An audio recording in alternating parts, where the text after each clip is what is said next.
لہذا اب یاد رکھیے گا یہ مالک وہ ہیں. تو اب یہ یاد رکھنا جس کسی کے دل میں بھی ان کی کا بغض موجود ہو زمین پر حرکت نہیں کرتا, اپنے گناہوں کو اضافہ کر رہا ہوتا ہے, پانی پی نہیں رہا ہوتا, اپنے گناہوں کو اضافہ کر رہا ہوتا ہے. اور اگر محبت دل میں ہو تو تم قدم نہیں رکھو گے, اپنے ثواب میں اضافہ کر رہے ہوگے, پانی کا گھونٹ نہیں پی رہے ہوگے, اپنے لیے ثواب جمع کر رہے ہوگے. تو اب سوچو کتنی بڑی نعمت ہے اہل بیت کہ اگر ان کی محبت دل میں ہو ہر قدم ثواب بن جاتا ہے, ہر گھونٹ ثواب بن جاتا ہے.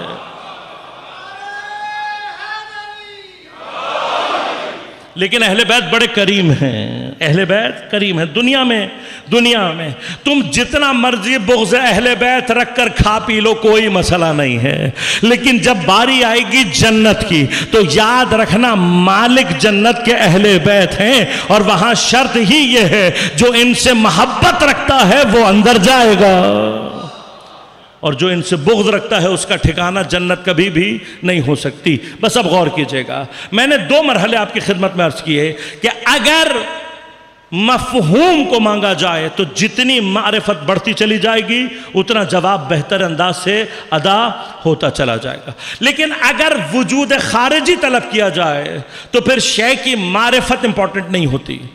وہ آپ اسے جانتے ہو یا نہ جانتے ہو وہ اتنا مہم نہیں ہے, اس کے لیے سوال کرنے والے کی اہمیت امپورٹنٹ ہوتی ہے. سوال کس نے کیا ہے یہ امپورٹنٹ ہوتا ہے. مثلا میں نے اپنے بیٹے سے پانی مانگا ہے, اگر میرا احترام اس کے قلب میں ہوگا, پانی کو جانتا ہو یا نہ جانتا ہو, ادب کے ساتھ پانی لا کر رکھے گا. یہ طریقہ بتائے گا کہ اس نے جواب صحیح دیا یا نہیں. اگر میری قدر نہیں رکھتا ہوگا, آدھا گلاس گندا صاف نہیں دیکھے گا, لا کے پٹک کے رکھ کے چلا جائے گا, پانی آ تو گیا مگر کیا یہ جواب ہے؟ یہ جواب نہیں. جتنی باپ کی عزت اور احترام اور معرفت بڑھتا چلا جائے گا اتنا ادب خود بخود بڑھتا چلا جائے گا. اور یاد رکھیے گا تمام جوان نہیں, صرف جوانوں کو مخاطب نہیں کر رہا, تمام افراد کے جن کے والدین زندہ ہیں ان سب کو یہ پیغام دے رہا ہوں, پروردگار کی رحمتوں کے دروازے کی چابی کا نام والدین کا احترام ہے. لہذا اگر چاہتے ہو کہ اپنے والدین کے ذریعے سے, اگر چاہتے ہو اللہ کی رحمت سے آپ متصل ہو جائیں, اپنے والدین کا احترام اور ادب کرنا شروع کر دیں. آپ کی زندگی کی ساری مشکلات ختم ہو جائیں گی اگر آپ نے اپنے والدین کو اپنے آپ سے راضی کر لیا. گارنٹی سے کہہ رہا ہوں کہ جس کے والدین اس سے راضی ہوں حقیقی معنی میں وہ کبھی بھی مشکلات کا دوچار نہیں ہوتا. لہٰذا اب اگر احترام کرتا ہے تو ہر چیز کا خیال رکھے گا, گلاس صاف ہونا چاہیے, ایک خاص حد تک بھرا ہونا چاہیے, لائے گا احترام سے رکھے گا, اگر ابھی نہیں پی رہا اس کو ڈھک کر رکھے گا, تمام کے تمام جتنے بھی ادب اور احترام ہے اس کو ملحوظ خاطر رکھے گا. اب یہ میں نے پورا مقدمہ آپ کے لیے تیار کیا ہے تاکہ اس منزل تک آپ کو پہنچا سکوں, تاکہ قرآن کا سوال آپ کو سمجھ میں آ جائے. ایک مسئول عن, ایک چیز قرآن کی ایسی ہے کہ جو خدا نے اپنے بندوں سے مانگی ہے. عرض کروں گا انشاءاللہ. کچھ چیزیں ہیں جن کا سوال دنیا میں نہیں ہے, آخرت میں انشاءاللہ. چونکہ سوال کا موضوع ہے اس لیے عرض کروں گا کہ وہ کون سی چیز ہے جس کا سوال وہاں کیا جائے گا. لیکن جو دنیا میں مانگی ہے لوگوں سے اللہ تعالیٰ نے, وہ ایک چیز ہے جس کا سوال خود اللہ نے کیا, اور سوال اس انداز سے کیا اللہ نے کہ اس سوال میں اپنے ساتھ پیغمبر کو بھی شامل کر لیا. تو اب سوچیں وہ شے کتنی عظیم ہوگی کہ جس کا سوال کرنے میں اللہ اپنے ساتھ جو وحدہ لا شریک ہے کسی اور کو بھی شریک کر لے, اور جس کو شریک کرے کائنات میں خدا کے بعد اس سے زیادہ بڑا اور بزرگ کوئی نہیں.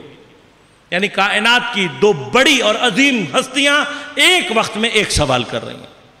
سوال کیا ہے؟ سوال ہے قل, اے میرے حبیب آپ کہیے. قل کا معنی یہ ہے کہ اے حبیب یہ سوال تمہارا بھی ہے اور ہمارا بھی ہے. قل کا معنی کیا ہے؟ جو بات کہنے جا رہے ہو وہ تمہاری بھی ہے اور ہماری بھی ہے. پوری انسانیت میں سوائے نبی اکرم کو کسی کو یہ اعزاز حاصل نہیں ہے کہ جو سوال وہ کرنا چاہتے ہیں وہی سوال خدا کا بھی ہو. وما تشاؤون الا ان یشاء اللہ.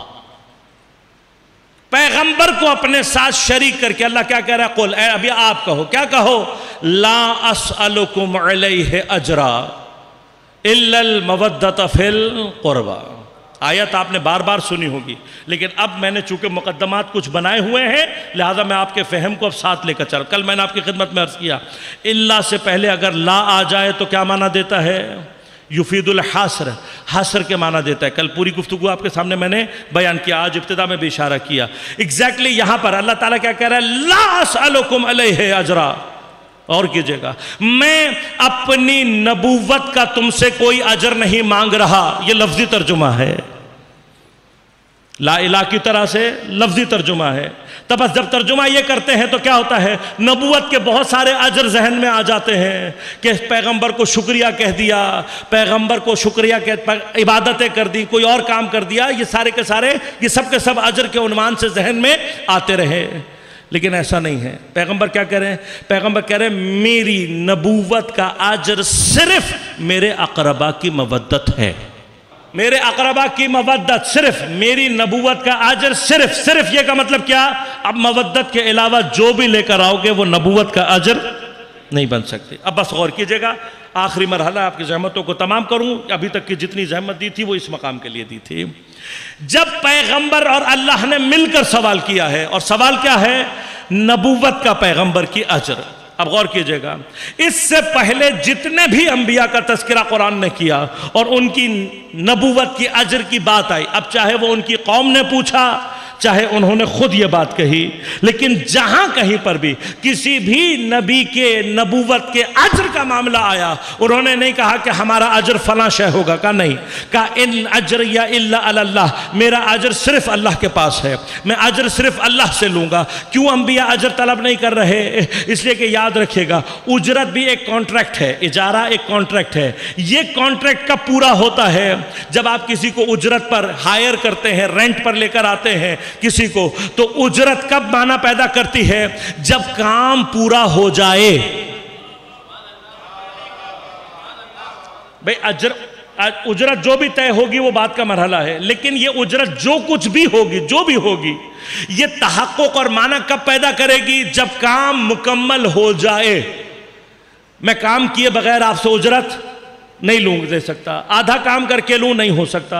اصل جو چیز میں لوں گا وہ اجرت نہیں کہلائے گی. اجرت معنی ہی اس وقت پیدا کرتی ہے جب کام مکمل ہو جائے. تو اب اس کا مطلب سمجھ میں آیا کہ کوئی کام ایسا تھا جو جناب آدم سے لے کر عیسیٰ تک مکمل نہیں ہوا تھا. کام مکمل نہیں ہوا تھا. بھئی دین تو سبھی پہنچا رہے تھے لیکن ابھی تک مکمل نہیں ہوا تھا، مکمل نہیں ہوا تھا. پیغمبر نے آ کے وہ کام مکمل کرنا ہے، پیغمبر نے مکمل کر دیا. اللہ نے بھی سند دے دی کہ الیوم اکملت لکم دینکم، آج دین مکمل ہو گیا، کام پورا ہو گیا. اب خود پیغمبر کیا فرماتے ہیں؟ فرماتے ہیں کہ جب کام مکمل ہو جائے، جب کام مکمل ہو جائے تو پسینہ خشک ہونے سے پہلے، پسینہ خشک ہونے سے پہلے اجر عطا کر دینا. میں کہوں گا مولا غدیر اتنی سخت گرمی میں ہوا تھا تو پسینہ تو بڑی جلدی خشک ہو جانا چاہیے تھا. تو جواب یہی آئے گا کہ بھئی جس نے فوراً علی کی ولایت کا اقرار کر لیا اس نے اجر دے دیا. دیکھیں میں نہیں کہہ رہا، کیوں؟ اس لیے کہ آیت میں اللہ نے دو باتیں کہیں. اللہ نے کہا الیوم اکملت لکم دینکم، دین میں نے مکمل بھی کر دیا. پھر کہا رضیت لکم الاسلام دینا، میں دین سے راضی بھی ہو گیا. بھئی راضی اسی وقت ہوگا نا جب دین کا کام مکمل ہونے کے بعد اجر عطا ہو جائے. تو اب اجر اللہ نے پہلے بیان کر دیا کہ اجر ہے مودت اہل بیت. پیغمبر نے جیسے ہی دین مکمل کیا تو اب دین مکمل ہوا ولایت علی علیہ السلام کے ساتھ. بس اب سمجھ میں آیا دین مکمل ہوتا ہے ولایت سے، اجر عطا ہوتی ہے مودت سے.